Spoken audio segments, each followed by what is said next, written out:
You know what, Australia? Every single one of us should be marching on August 31st all over Australia.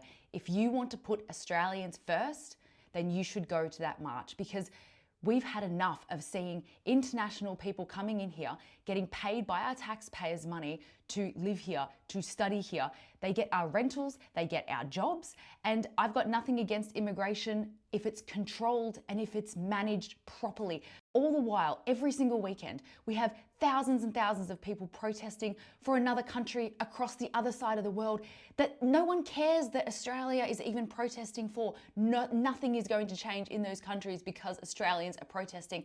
And then at the same events, they burn the Australian flag, and it's terrible. So that is why as many of us need to go on August 31st, because we need to show them that there are more of us that will protect this country from people like them. Over the last 2 weeks, I have been really confused over this event, and I've had so much time to reflect on it, and I'm so glad I've been through this, because now I know what happened. And I'll tell you the very simple fact is I was acting out of fear, and actually I was a coward. And that's really embarrassing to admit, but I'm going to explain to you exactly why there's division over this event. So firstly, I had a conversation with some friends of mine that I've had my whole life, basically. So they know me really well. It's a husband and wife, and they were on speaker and we were talking about the event. Now, I defended myself until the very end of that phone call. They don't even realize that I've had this time to reflect, and they don't know I'm making this video. But basically, he was saying, well, I'm going to the event. And I said, what about the organisers? What about what they said online? What about this? What about that? And he said, Monica, this isn't the Monica that I remember during COVID. Since when did you care what the mainstream media said about you? Since when did you care about being associated with someone who said one thing that you didn't agree with? He said, I just can't believe that you are confusing people about this event. He said, I'm going because I care about Australia. I'm going with my flag. I'm taking my kids. People from work are coming who have never been to protest before. I can't believe that you are causing confusion over this event, and I'm just completely shocked. And like I said, I defended myself till the end of that phone call. But then I reflected, and I realized that I was manipulated by the mainstream tactics of guilt by association, and also the PTSD from being arrested and put in prison for promoting a protest came back, and I didn't even realize that I was acting out that PTSD. So basically, I know that the mainstream media use guilt by association to stop people like us working with others that we might think are a bit more extreme than us, or have said one or two things that we don't agree with. And so we don't work with them on anything else because of those one or two things, right? That is a great tactic to stop momentum growing. And it worked on me this time. And I'm so sorry. I feel so stupid. I'm doing some serious things. Like, I'm taking the ex-premier Daniel Andrews to court, right? I've got other court cases, and I'm trying to populate the major parties. That's my focus at the moment.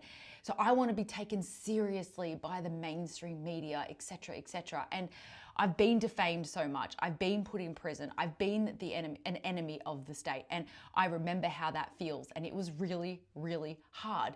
And all of that came back because over the last 2 or 3 years, I feel like I've finally been able to distance myself from some of that stigma, even though I should be proud of it. But, you know, the mainstream media have finally started writing some, you know, favorable things about me. And, you know, and I feel like I've been, you know, able to network within more mainstream circles. And I was afraid of losing that credibility with the mainstream media.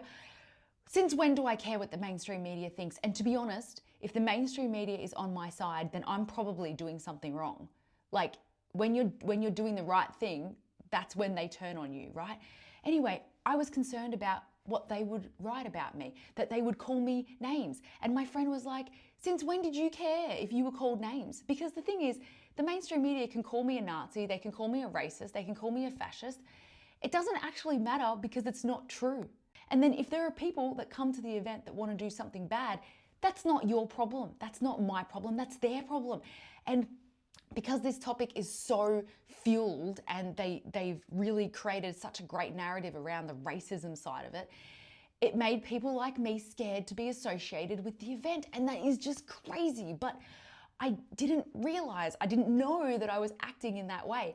And to be honest, I think some of the things that the organisers have said online have been really stupid, but I actually feel kind of sorry for them, because when they put their hand up to take ownership of this event, I bet they did not know that people would troll through months and months worth of their online content and pick out the worst bits. And I'm probably certain that they didn't expect this event to be as big as it is.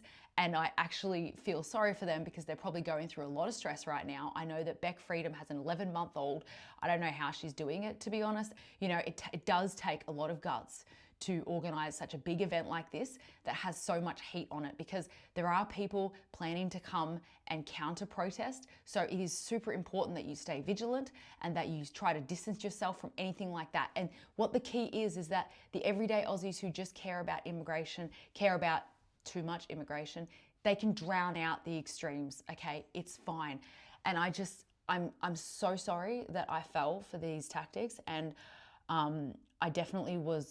I lost my courage in that moment, and I cared what the wrong people might think about me. And oh gosh, have I learnt such a valuable lesson. And I won't be appeasing the mainstream media narrative in the near future, that's for sure. And I'm really sorry for causing division, and thank you for bearing with me, and have a great time on August 31st. And that's it from me, guys. Put Australia first.